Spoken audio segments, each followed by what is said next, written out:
come in and try to give his best showing. Now, what do you think Austin needs to work on specifically? I think everybody's going to focus on the defensive side of the ball. I think he needs to Yeah. get stronger, but can he make the necessary improvements to his game there? I mean, here we're watching highlights of him, going berserk against the Indiana Pacers. Um, he had a phenomenal, and I think we tend to forget that based on what we saw in the playoffs, how good he was this season. Didn't he have 45 that game? Yeah, yeah. I mean, this guy was lighting That's it crazy. up. So, Yeah. what are we thinking on Austin? Can he hit that next level defensively? Because that's the big concern for him playing alongside Luka. Yeah, so last year, I thought he needed to get stronger. I still feel that way as well. And I thought he needed to tighten the handle, which I think he did a lot. I think it could still get just a little bit tighter.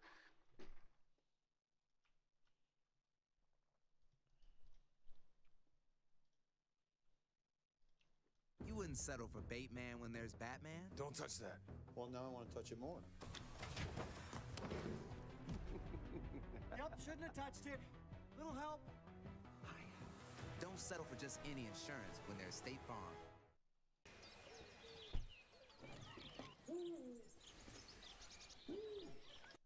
Quick take, let's get it. Following a first-round playoff exit at the hands of the Minnesota Timberwolves, Lakers head coach J.J. Redick made it clear in his postseason remarks that his team needs to be in, quote, championship shape, and it looks like Luka took it to heart, looking slim. That's mid-season form right there at the Real Madrid game in Spain. S.A., talk to me. Means nothing to me, and I'm going to tell you why. And I'm sure the Twins will confirm this. During the season when you're traveling and stuff like that, even though you're traveling with the team and stuff, it's hard to maintain good habits. When you're in the off season, you don't have to travel as much or whatever. You get your workout regimen is on point. Your diet, you're more disciplined with your diet, et cetera, et cetera. Those kind of things work. I mean, listen, when I'm home, I'm not these guys, but when I'm home, I eat a lot better. I take care of myself a lot better. I get my proper rest and all that stuff. When I'm on the road, burger, nothing like better than Burger King, KFC, Popeyes, McDonald's, and all of that other stuff. Let me not forget Chick-fil-A in the mix, Wendy's, and everything else. Damn. I chomp on all of that stuff when I'm on the road, but when I'm on my schedule and I don't have to travel as much, it's a lot easier for me to take care of myself. I like to see him look stronger and look like that when the season rolls around. Then come talk to me. I'm not fazed by this. I thought you were going to go five-star restaurants, not drive-thrus, but I'm with it, Stephen A., man of the people. You're on the road. What are you guys taking away from this? That's my guy, Luka. Like Stephen A. said, man, that regimen in the season, you would think we're in better shape because of the season, but when you're eating hotel food, you're getting in at 3 o'clock in the morning in different cities. You have to eat at 4 o'clock in the morning with a back-to-back. All that stuff takes a toll on your body. The stress of being in a long season, the stress of being traded mid-season, and it's just the things he went through last year. I think, he's back in Madrid. I know how he's like Madrid. We was in Madrid last year with the team. He's in the sun. He's back in his environment. He's having a great time. And, right now, I don't even think he's worried about anything. I just think he's just great, happy that the season is over. I don't think he's happy how the season ended, but I think he's happy it's over. He's going to regroup. And like Stephen A. said, when you're in the summer, you're eating that good food. You got that regimen. You got that chef. Anything is possible when it comes to losing weight. Marcus?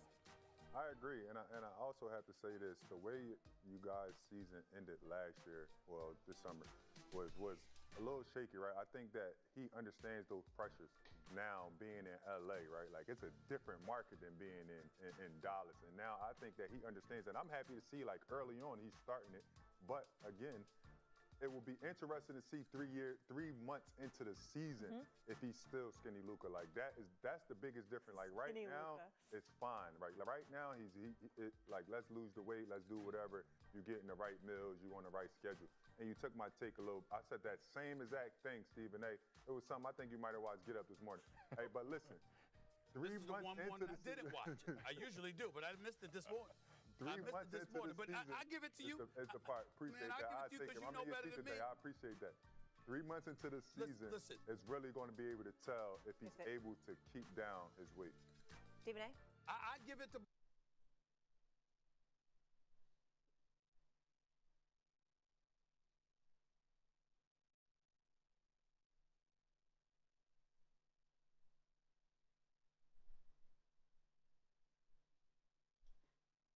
Speaking of the young fellas, one of the rising stars coming into the league. In the draft this year, Cooper Flagg, who is this year's generation's favorite player, or GOAT, as they throw out there. They kicked you out? They kicked. I'm gone. I'm gone. Damn, already?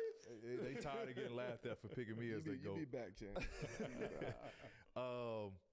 What's your early analysis on Cooper Flagg? Cooper's nice.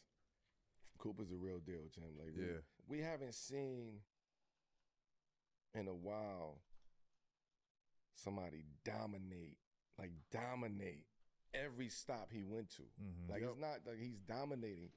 He's dominated 15s. He's dominated 16s. He's dominated 17s. He's dominated 18s and 19s in college. He's dominated. It's like that trajectory. If you say like, yo, this, if he keep going that in 4 years, 3-4 years, like, come on, bro. You get what I'm saying? So I'm very high on his game. I'm very high on. To me, he doesn't do anything great. When it comes to ideas for your bath project, you have options within options at Floor & Decor.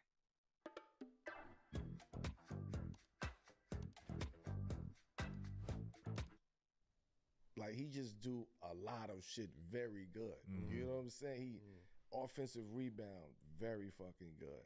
He in the passing lanes, very good.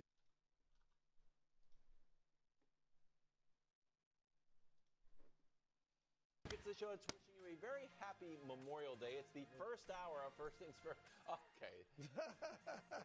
You gotta there you go. You gotta let it drip into your beard. Goodness gracious. All into the beard on your tie. Hello, Kangaroo. How'd your guy do? My guy didn't even. My guy was fine. He was done What do you mean? before it They started. both finished dead last. No, more people are getting moved dead last. Did your guy complete 200 laps? No. Did your guy complete 200 laps? No. 2 laps.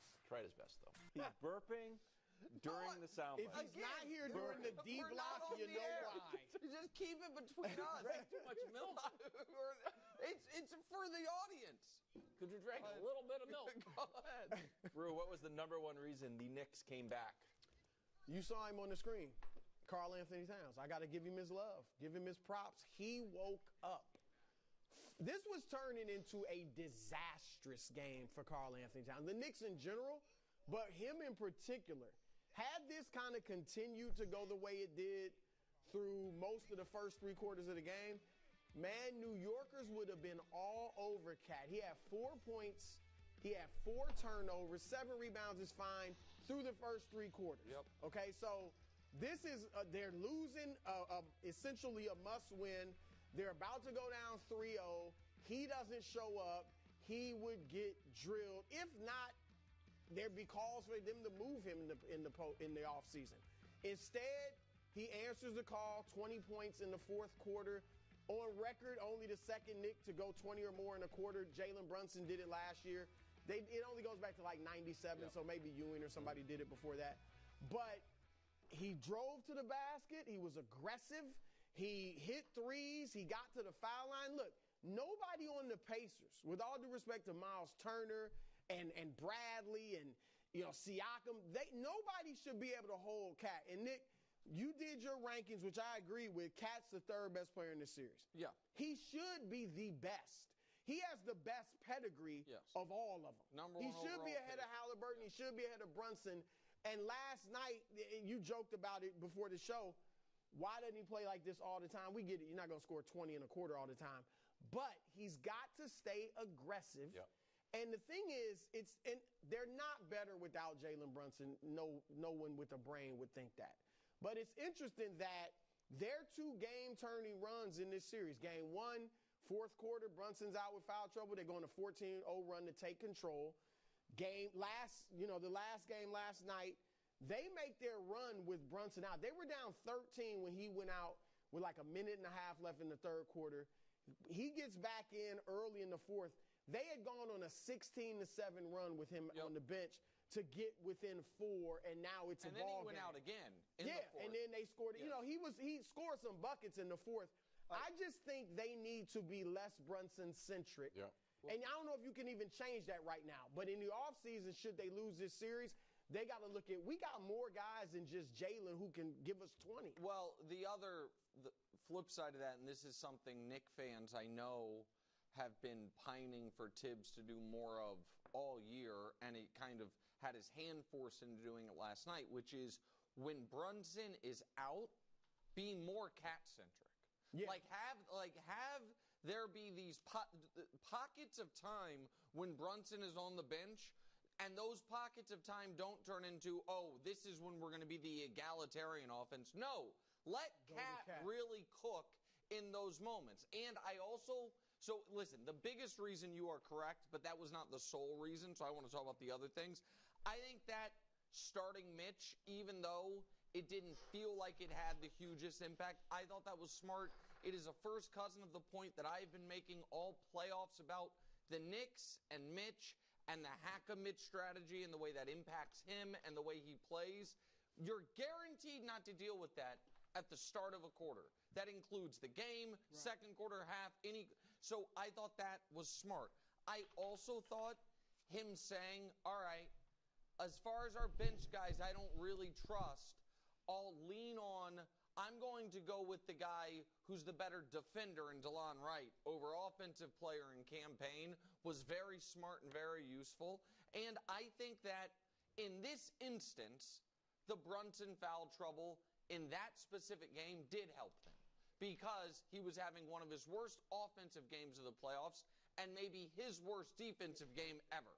And so, they're always going at right, and they were specifically targeting him, and he was showing no resistance. And then, because he made the joke earlier before the series, he was like, listen, everyone's a good defender, and then he's like, well, and I take charges, acknowledging he can't really be the defender he needs to be.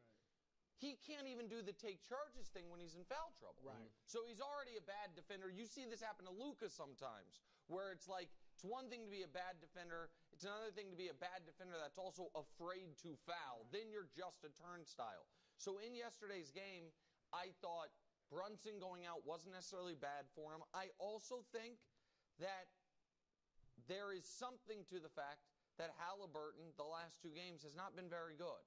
And that are the Knicks wing defenders, I know he's their point guard, but he's not being guarded by the Knicks point guard, are able to slow him down a bit and give him some issues, I think is a really big reason for optimism for the Knicks.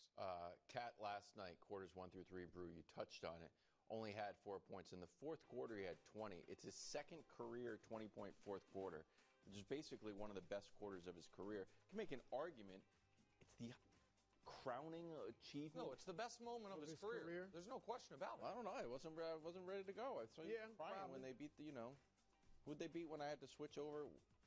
Huge news. You can get a son of for just $3. Wait, I said son of. Look at the words. Son of Baconator is $3. Thank you. For bacon that just won't quit, gotta be Wendy's. You saw me crying? No, not Cat. you crying. Remember Cat when everybody was upset when... Oh, when they beat Denver? Yeah. No, but that wasn't... No, this...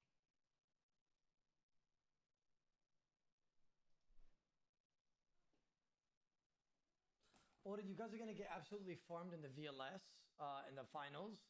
VLS, Zerial Staffs. People got full Crystal and Bofa. And you guys got HS Staffs and Rune Crossbows. Lympho. Oh, shit. But you ain't farming me, though, are you? But you ain't farming me, though. I'll still be a better PKer than you, though. Shut your ass up. You ain't farming me, though. That's what matters.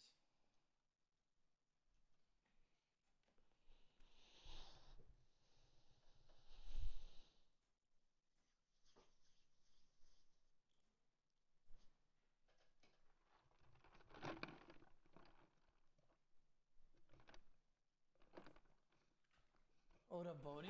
Well, Bodhi's getting attacked.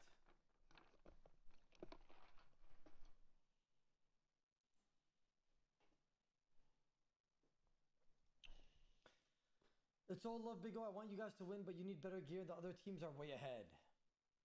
Well, you're saying that they're way ahead because they got good drops from the breach, right? That's because that's what you just implied. But that's all luck, bro. Like, that really is just all luck. If you get the items, you get the items. Like, There's been a few breaches where we killed a lot of the spawns, but we didn't get anything decent, I should say.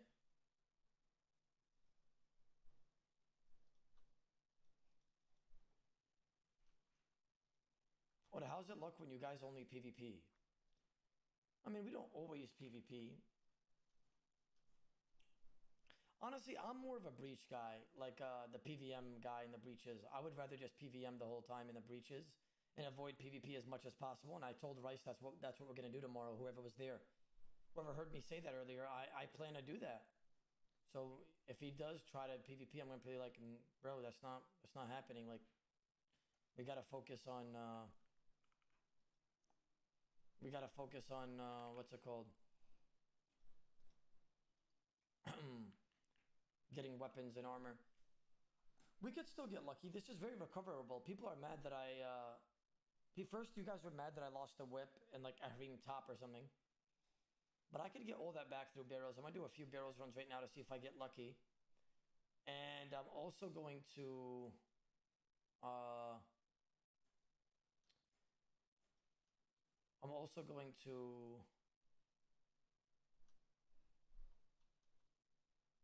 I already got my whip back because he got it back. He got it in 4 kills because he was on task or something. So I got lucky with that. So I didn't really. They don't need my whip anyways because they got over 5 whips plus for their whole team. So the only thing we really lost, I feel like that was valuable, was the Malediction Ward, which is honestly kind of a pain in the ass getting. I don't know if we got any other pieces, but I guess we could get that back later. And Malediction Ward, I think, won't be meta for the finale. What's going to be meta for the finale, for the Mage Shield? I don't even think that's going to be meta. I think it's going to be like maybe a Mage book, or I don't know what's going to be meta for the finale. I'm assuming Ward. Would somebody do Ellie? I wonder if somebody would actually farm Corp.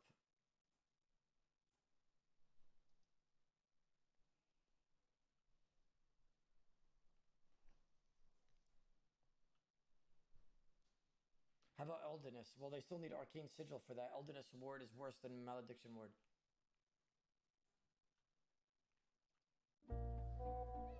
On WhatsApp, your personal messages, they're yours. We can't read them.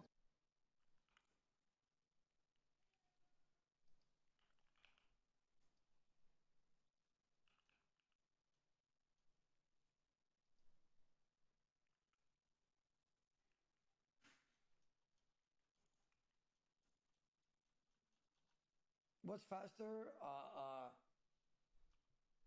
So Mage Book, I believe, is better damage than Malediction, but Malediction has more defense bonuses. So Malediction is not bad, like, don't get me wrong. And by the way, whoever doesn't know this, Malediction is better than Eldinus Ward from TOA. Unless it's the upgraded one with the Arcane Sigil. Now that one is fucking broken. But most people are not going to get an Arcane Sigil from Corp. I highly doubt it. And I don't think it's worth the time to dedicate to that.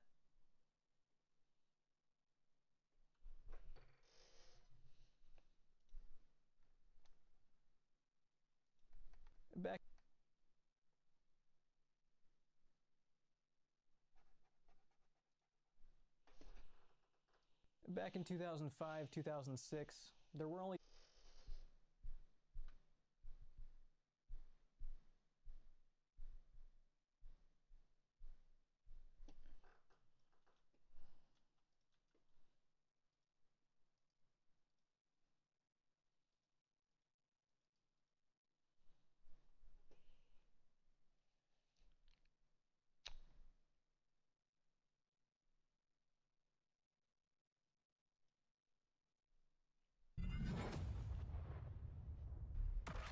What's up, guys? My name is Ace, and welcome back to another throwback live commentary, playing an older Call of Duty game, this time Black Ops 3. Haven't played this one in quite some time.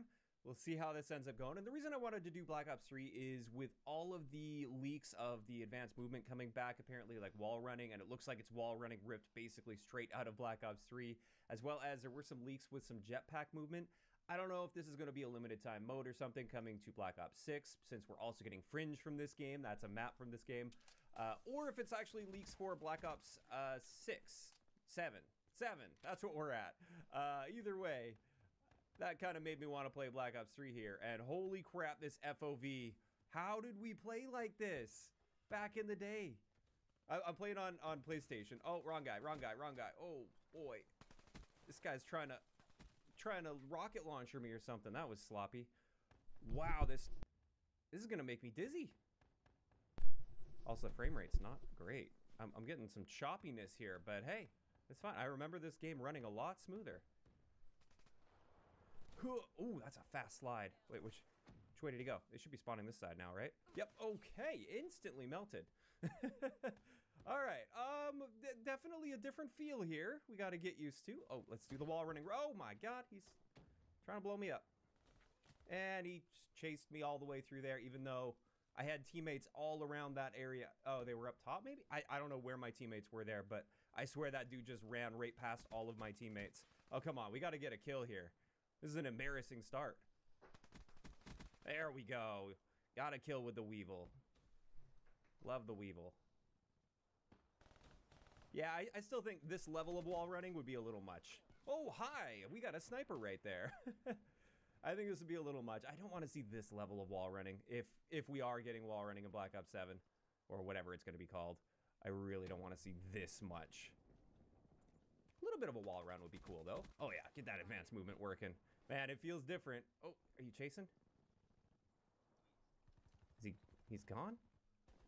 Having a hard time reading this mini-map, too. It seems like my team is all over here. They are all over here, but, like, the enemies weren't spawning with me, so I don't know. I'd rather play Dom, but nobody's playing Dom. In fact, I tried recording this earlier this morning, and it wasn't that early in the day, but the best I could find was like a 2v2 match in Team Deathmatch, which is the only populated mode in this on PlayStation right now, which is pretty crazy to see. Do I turn around and deal with these guys? Oh, good aim, good aim. That's another thing, too, with this. There's no detailed sensitivity settings. All you can do is you select your sensitivity. There's no aim down sight sensitivity. There's no response curves, none of that stuff. And that does make it pretty jarring coming back. I think the FOV is honestly the harder part to deal with. Oh, he just direct impacted me? I would have had him. In an actual gunfight, I think I would have had that dude. If he was using a regular gun against my regular gun, I think I would have had him.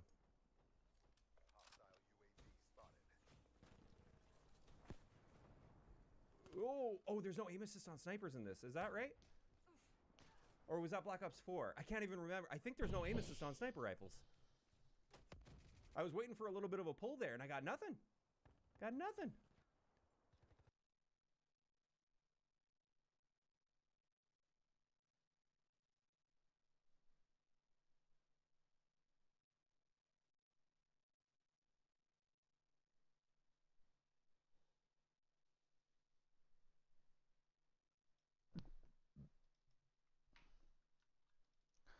They're like, what are you on? This a revelation, not a getter.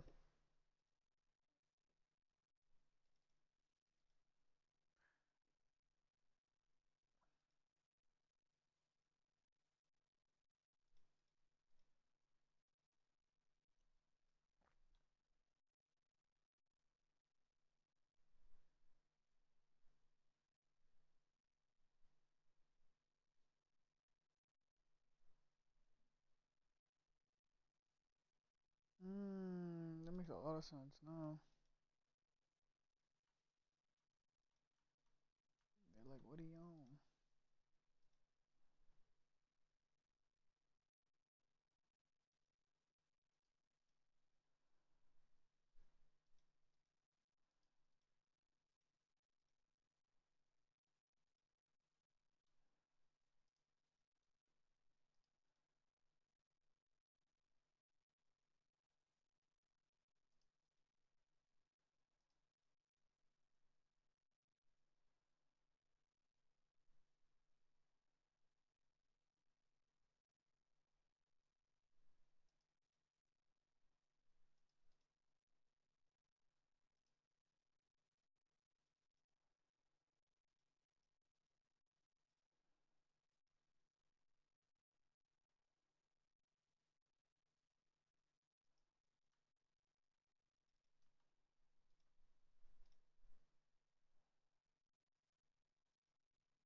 There's the range outfit. That should be okay. And then let's do like a mini. Yeah, mini mage outfit.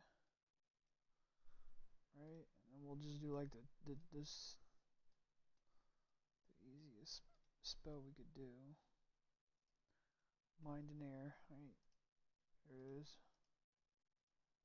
I ain't trying to spend that much money. Okay, cool.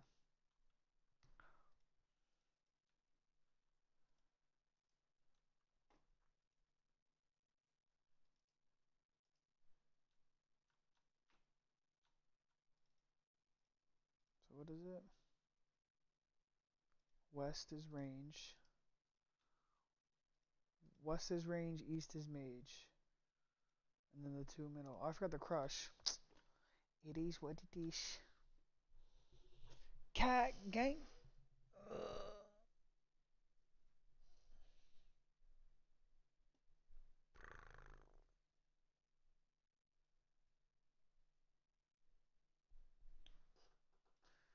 East.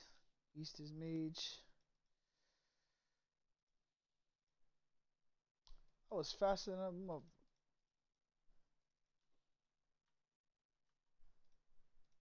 Right? And then west is ranged.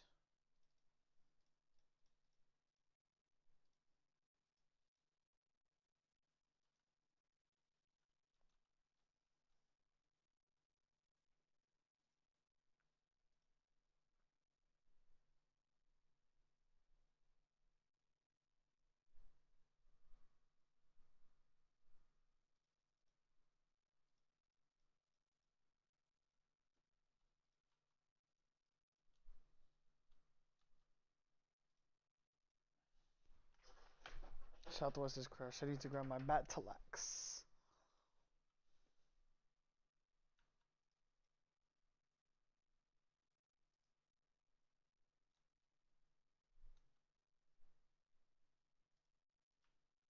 I should hit on here.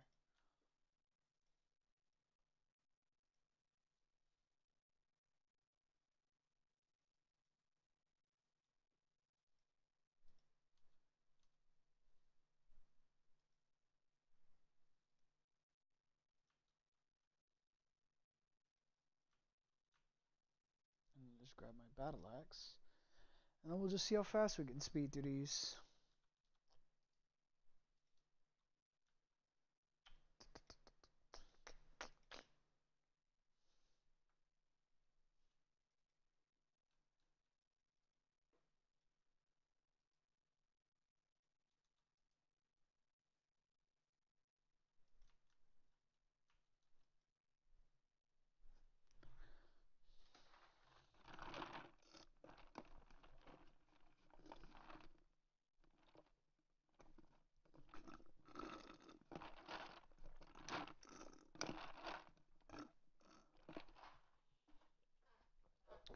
They like, what are you on? This is a revelation.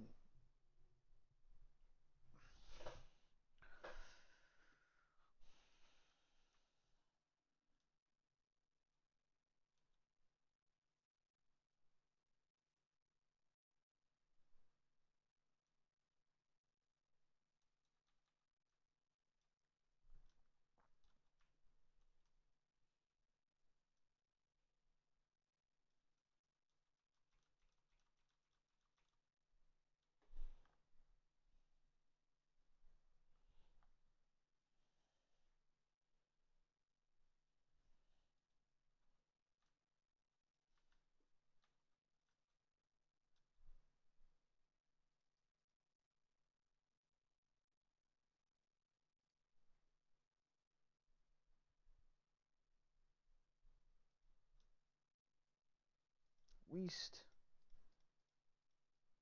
Weast.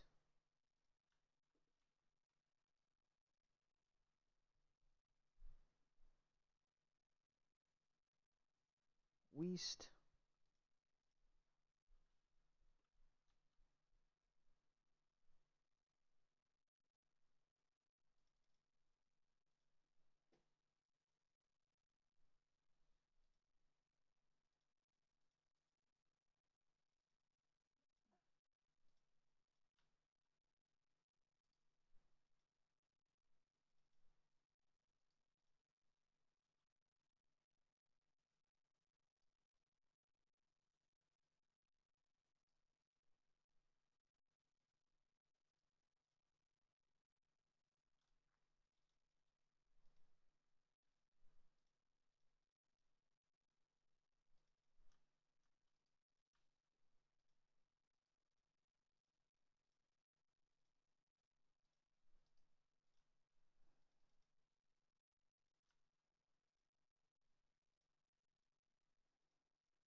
They're like, what do you own?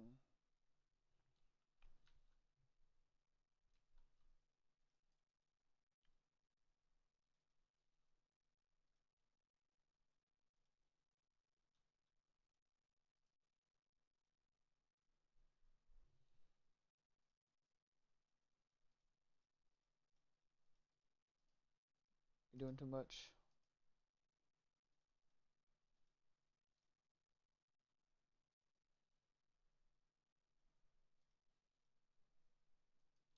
What I would do is I would have, how many people can come on here? 24. I'd have like 6 people split into 4 groups with their gear set. Oh shoot. 6 people with their groups and go straight over to that portal, and then when it pops in, we would zoom through this shit.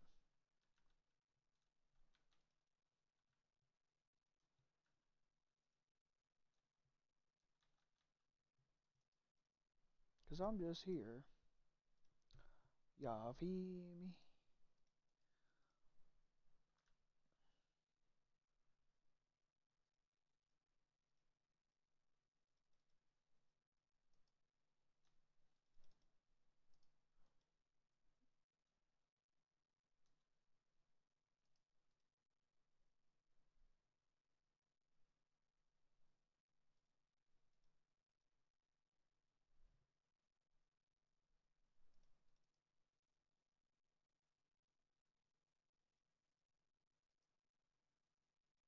Bro, these portals be taking forever to fall down. There it is.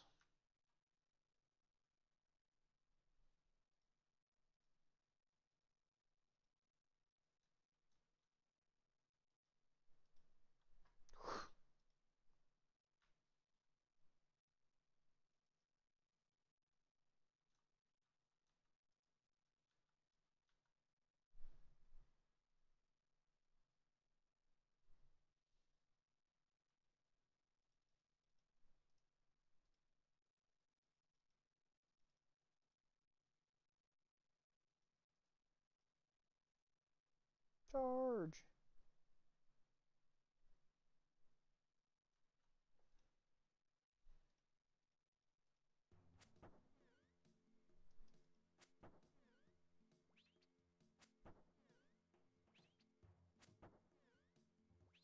Steve, you always buy.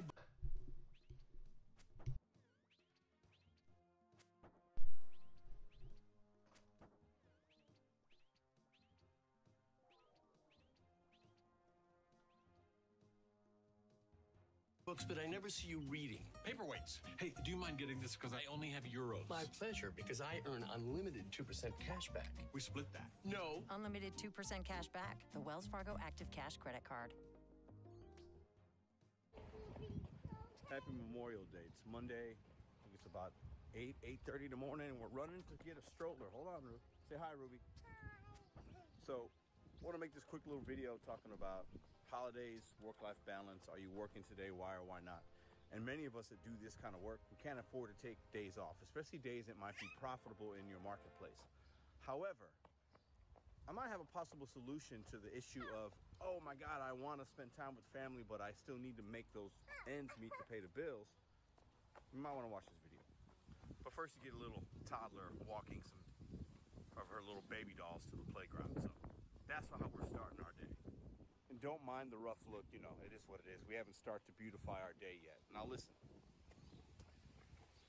I got some of that family time, that poppy time yesterday. And we're getting some of it in right now at a local playground we like to go to. And that's how I will still be able to work later. It's about managing your time. And listen, everybody knows managing time is easier said than done at times, right? But if that means you wake up a little bit early, you do breakfast, you go on a walk, you go to the playground, and you spend the first couple hours of your day with your family, whatever family means to you, that's what you got to do. And then you start your day maybe a little bit later, you work a little bit later into the evening to make sure you hit your goals. That's what you got to do. It doesn't mean you take the whole day off. It doesn't mean you don't spend time with the people that you need to spend time with. It means you adjust. Holidays, weekends, you adjust your day accordingly to still meet your goals personally and financially. We almost there? Okay. Hey, let's check on the babies. Hold on, real quick. How the babies doing in there? Are they good? Okay. Because I know a lot of us, especially us guys out there, we struggle with that father time with our kids, our wives, our girlfriends, whatever. And then also feeling like I gotta provide. I feel like I'm missing out when I'm not working. Pedro, I gotta make that 100, that 200, that 300. Had a guy in the lab last night. I made $400 today, meaning yesterday, Sunday. And I'm sure he worked all day, but he made $400, right? So that's a good feeling. And the apps will keep you wanting to continue to work when you have those good days. But do not, and I repeat, do not get lost in the gig economy to where the family is suffering, your health is suffering, that balance is suffering, because money is money. We could chase it all day long. But sometimes the kids, the wife, the husband, your brothers, your sisters, trust me on this, they might not always be there. The money's always gonna be there. You're always gonna have an opportunity, another day to work, an app you can turn on, an app you can turn off. That's never gonna change. Ruby, just go ahead and say bye, say happy gig life, happy day off, whatever you're doing today. And have a good day.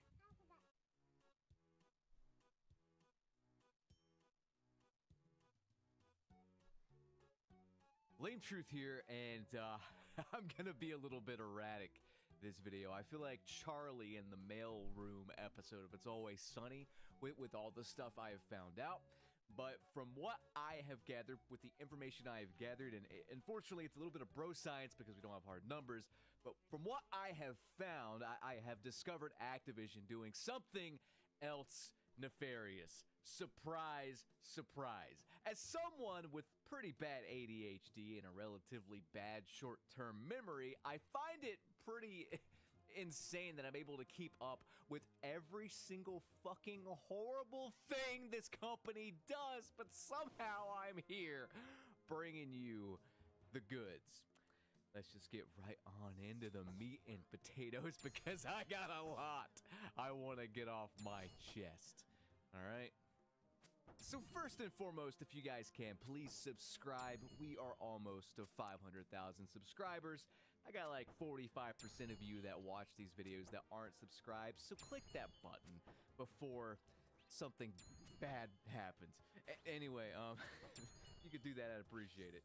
On the other hand, we got some DVD gameplay, and I know some of you guys say that DVD's boring, so I'm trying to show you the matches where the killer just wants my nutsack on their face the entire match. So hopefully that's good enough, and hopefully that will suffice for entertainment. So what I'm about to cover, I don't think anyone else is really talking about this. I haven't seen anyone talking about it.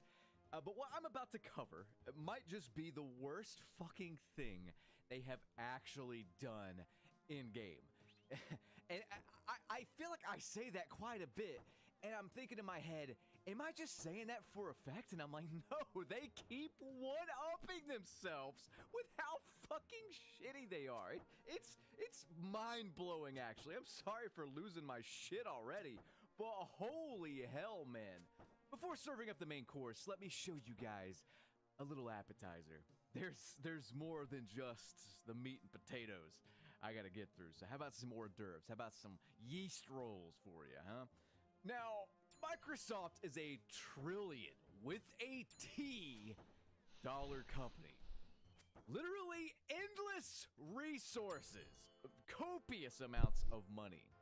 And yet, this happened. Take a look at it.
Ghost of Hope on Twitter says COD needs to stop using songs in their trailers if they're just gonna lose the rights to them in a year. Modern Warfare 2's trailer, which they did the same with, is pretty much lost media at this point as well. And this is in reference to a tweet where someone says, I have no idea why they deleted the trailer, but here it is. How in the fuck are they that short-sighted? I know they crap out these games like last night's Taco Bell, and then they're on to the next one so quick. But it's been like 6 or 7 months since the game's come out. They've already lost the rights to the music in the trailer. They did the same thing with Modern Warfare 2 apparently. And they are rich. They should not be having this problem. They just laid off more devs and replaced them with AI bots. How are they stretched for cash? You know, they will cut pennies. Every fucking CEO there is like Mr. Krabs. They're just clones of Mr. Krabs. Sponge Boy, me Bob, me $1. And they just have it framed up in their office, every single one of them. It's just an army of Mr. Krabs at this point. And let's segue that into this lazy garbage here. More slop of the AI variety, I think, but also just slop in general. I can't tell if this is made by someone with no artistic integrity, an AI bot, a blind person. I can't tell. Look at this. Ghost of Hope says they got AI making blueprints now, dog. And he was kind of joking here. It's just the blueprint of this gun, it's really ugly. It looks really, really bad. That's not really what caught my eye, though. I think that's what everyone was focused on. What I was focused on is this weird kind of cutoff of Adler's arm and shoulder and elbow and stuff and how he's holding the gun. Now, maybe no one will ever see this. Maybe it's not a big deal. Maybe I am just nitpicking. But I saw this and it just doesn't make a lot of anatomical sense. If you look at where his hand is holding the gun, it doesn't line up. It looks like someone else's arm is like over his holding the weapon. And that's why they kind of cut it weird or whatever. I mean, this is official art here, but there's no way, like, for one, the gun stock doesn't appear to be on his shoulder at all. It appears to be like way above his shoulder. For two, his elbow just doesn't make sense. Like, just try to picture what's in the black space there, and it doesn't add up. Like, his elbow can't bend that way unless he's got a tiny little arm. I swear to you, I'm not just looking for things that are wrong with their products or whatever. That just popped out to me. I'm like, this doesn't make any sense. It reminds me of this game I had when I was a kid, right? It was a WWF Royal Rumble on Super Nintendo.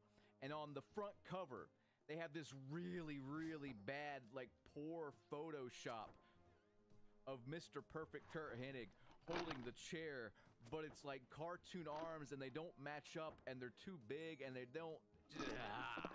Like, it just, to this day, it looks bad. And it reminds me of that. And that's something I saw as a kid. And I'm just like, why are Mr. Perfect's arms, like, stupid? That's what I thought. Yeah, I don't know. The game wasn't very good either way, but regardless, I'm going to air a spot for today's sponsor, and then we're going to get into the main course here because I caught them doing something very scummy. Today's video is sponsored by Demo Creator from Wondershare. So, Demo Creator is both a screen recorder and a video editor, and it's got a lot of neat little things that I actually incorporate into my very own videos. One of my favorite things is actually the teleprompter. So if I have something specific I have in my video outline or script or whatever, or if you're someone that really, really scripts their videos, the teleprompter will suit you perfectly and keep your script on track. You can also screen record at 120 FPS up to 4K resolution, and then when you're done, editing the clips for social medias like TikTok or YouTube is super simple. Demo Creator also features stuff like cursor highlights, cursor spotlights, AI voice cleanup, AI voice effects, and even pan and zoom, which will make you look like a professional editor with minimal effort required. Demo Creator helps me out in a ton of ways as a YouTuber. So guys, click the link in the video description or the pinned comment and get Wondershare Demo Creator today. All right, guys, welcome back to the video. That teleprompter actually comes in really handy. ADHD. Anyway, I discovered something Activision's doing that it's not illegal, but it probably should be. I mean, we covered them getting sued by a lot of people. I think of a lot more people that are just sick of the bullshit. Actually sue them. They'll stop this mess. But until then, I'm just here to cover it and expose it and show you guys what's actually going on. So whether you're, a Zombies player, a Warzone player, a Black Ops 6 player, you probably are buying the Battle Pass. Now, I think Warzone's in a pretty decent spot right now. Last update, be damned. Black Ops 6 is garbage. Zombies is okay, but I find it completely lifeless, and I find it boring, if I'm being honest. But the point is that if you are still kind of, playing the game in some capacity, you're probably interested in the Battle Pass. It gives you something to progress. It makes our lizard brains happy, and it's just something to do, something to grind for, especially if you've already got Dark Matter or whatever, or you don't want to grind for Dark Matter because it's too grindy, then you're probably interested in the Call of Duty Battle Pass. There is a problem, though, with the last Battle Pass specifically, and that's that it's been stealth nerfed progression-wise. What am I talking about? Well, maybe you noticed it, maybe you didn't. I've been seeing a lot of people talking about this, and please forgive me, I am not purchasing the Battle Pass, let alone playing this awful, awful game.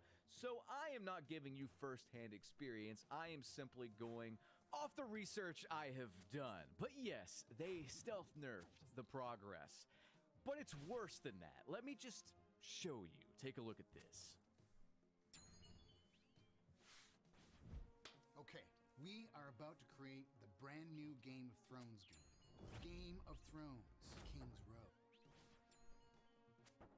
It genuinely feels like the Battle Pass gets slower and slower to progress every year. Great job at encouraging me not to spend money on the game. Why buy a Battle Pass that's so painstakingly slow, I will never finish it unless I leave my controller upside down all night. It's trash. Looking at the comments, it's super telling as well. I play multiplayer only, TDM, Dom, KC, and Hardpoint mostly, and it's slow as hell. I completed an entire Prestige and only got through 3 pages of the Battle Pass. That doesn't seem balanced. I believe it's time-based, so the longer game time you have, the more progression you get. I don't believe match XP counts either. Could be wrong on all accounts though. This guy says it's definitely time-based. I can pop off on a normal match of multiplayer and it progresses only a little. But when I play a match of 10v10 search and destroy that goes on to tied game point match, it progresses over half a page even though my score sucked ass. But wait, there's more. Finishing the Battle Pass seems to take forever compared to previous games. I would say that I play more hours than your average employed person. I'm around level 90 after hitting Prestige 10, mostly play multiplayer. In previous CODs, I've always comfortably finished the Battle Pass each season and gathered enough tokens to get the next. With BO6, I find that I'm always struggling to finish the Battle Pass. It's starting to get depressing seeing how far off I am with so little to go. I also try to maximize the double XP weekends, but have noticed recently that they are excluding the Battle Pass. Couple that with the reduced amount of COD points they give you, and it's looking like I won't be able to get the next Battle Pass. I absolutely refuse to give this game any more of my money. Paying once at launch should be enough. Have I touched more grass lately than I realized? Doesn't feel like it. In before broke boy. Yeah, for those that aren't aware, before I get into the comments, they also nerfed the COD points you get from the Battle Pass this particular year. And this is all by design. It's all going to come full circle in just a second. But let's look at the comments. It's all about engagement. They want to keep you chasing the carrot on a stick like the donkeys we are. Even worse when you waste money on it and feel like you have to do it. In my opinion, not worth the money, so I opt out. By my estimation, it takes about 60 to 80 hours of actual in-match time. That's not counting the time in the menus, the time searching for a match, the time in the lobby, the time editing classes, whatever. 60 to 80 hours of in-game time, which I would equate to probably about half of your actual experience, maybe a little bit more, honestly, but the matchmaking does take quite a while, at least for me. And that's not counting the loading, the waiting in the lobby. I mean, you guys don't realize how much time you waste not playing in a match on these games.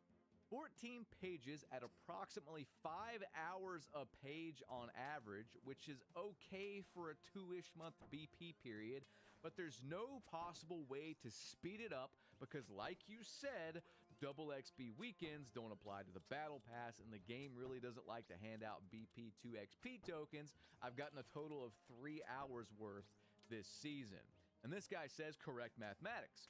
The past 2 seasons, I recall having 2 triple-double XP weapons, Battle Pass events during the season, and I don't recall one this season.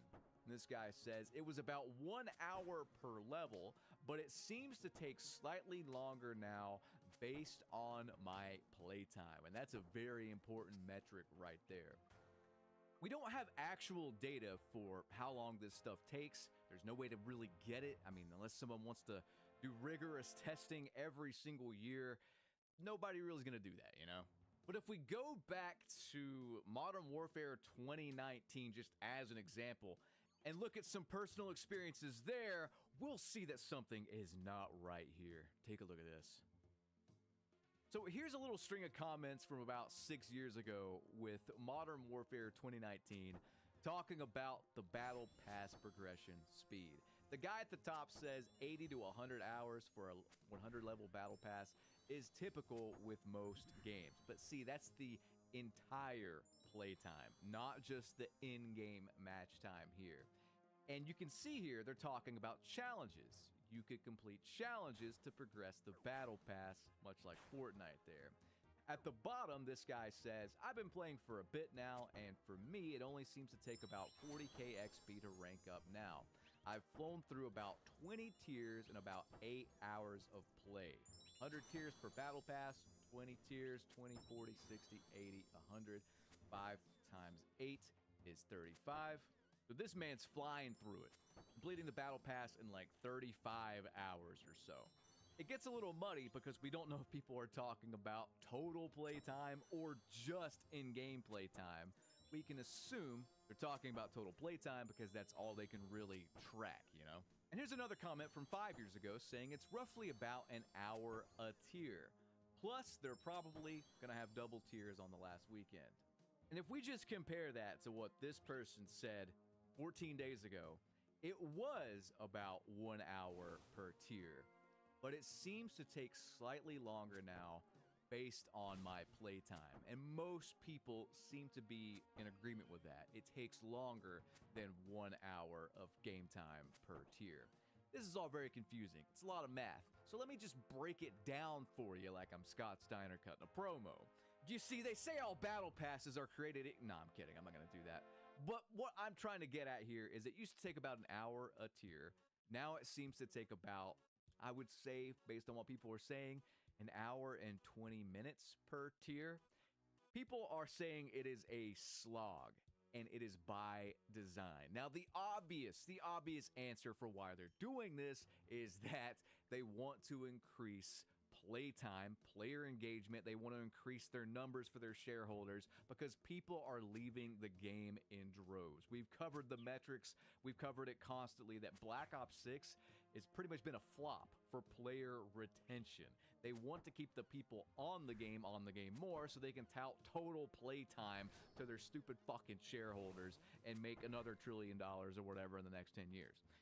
However, it gets worse than that. That's cutting them some slack. But if you guys recall, back in December, people were making quite a bit of a stink about this And what is this? Well, take a look.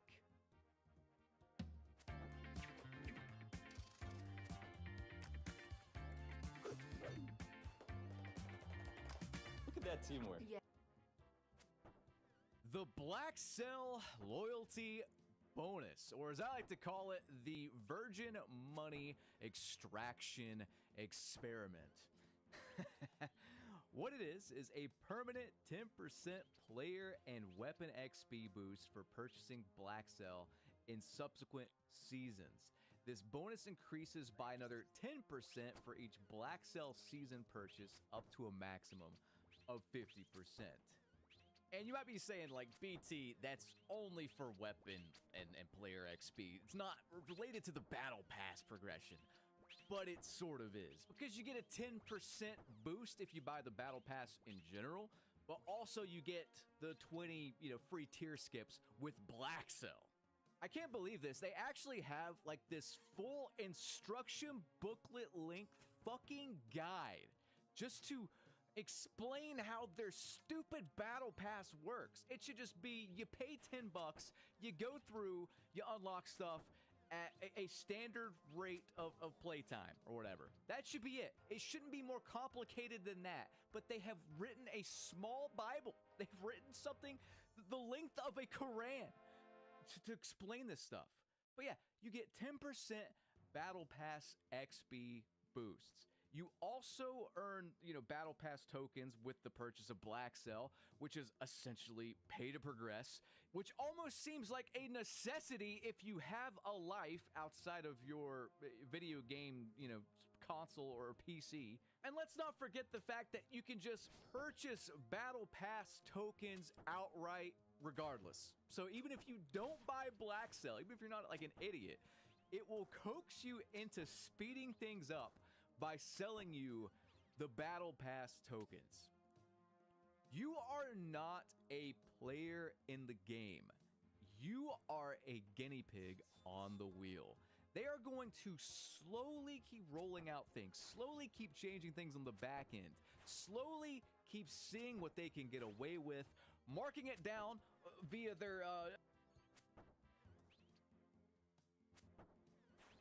We are going to talk some Yankees trade talk. We are at the time of the year where you start to see deals go down sort of, incrementally. You'll see one or two probably in the next few weeks, and then they'll really start to pick up in July. The rumors are going to be coming. You're going to see all sorts of stuff on, MLB Network about trades, and all the podcasts will be talking about trades. And right around Memorial Day, or 50 games in or so, general managers will take a look at their team, and they'll decide, all right, do we have a chance at the playoffs? If not, we should sell. We should save some money.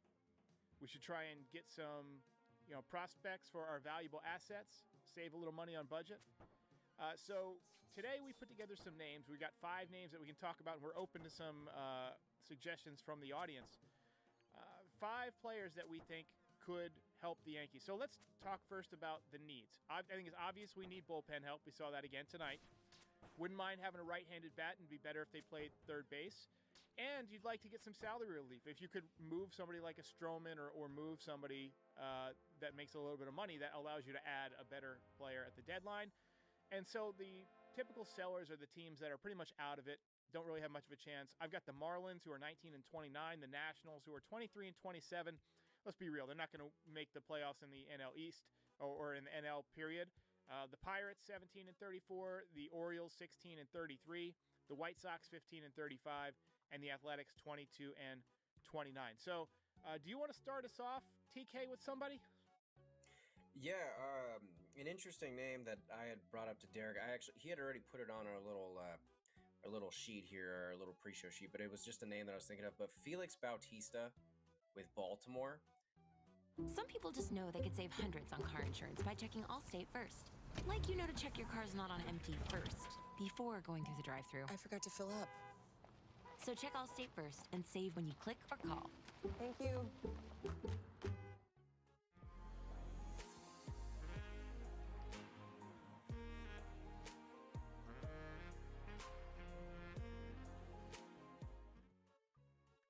The guy is absolutely electric stuff, and Baltimore has had a massively disappointing season this year so far. So he doesn't make a lot of money at all. I think it's like $1 million or so, and I think he may be having 2 years of control. You'll have to correct me that on Derek. But look at all that red. Look at all that red right there. So he was hurt. He had surgery. He hasn't been as dominant this year as he's been in the past. You see, he has a 4.30 ERA, but to me that kind of like undercuts his value a little bit. Maybe they're selling on the low, but that is definitely a guy that I would love to have. He's got great stuff, and I think Matt Blake could really kind of hone in on the sinker split combo there. And the Yankees have shown that they really like that kind of makeup with a pitcher. Fernando Cruz kind of has that, the sinker splitter. So that is definitely a guy that I would love. I don't know how much it would cost asset-wise to get him, especially when it's in division like that. I don't know if they would rather trade him to like a West Coast team or something like that, but that always kind of comes into play. But yeah, Felix Bautista, definitely a guy I would be very interested in. I like it. This is one that we were we both independently came